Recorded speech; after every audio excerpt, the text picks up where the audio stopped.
Audi S8 5.2 V10. I am having a hard time figuring out what is making this noise. It sounds like it's over there or down here by the steering rack, but I cannot figure it out for the life of me.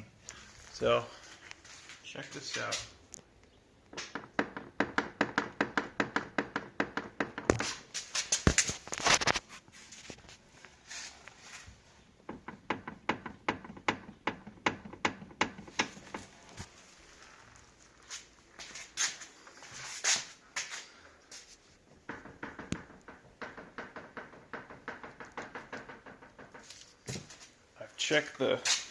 I've checked the steering rack mounting bolts. They're all tight.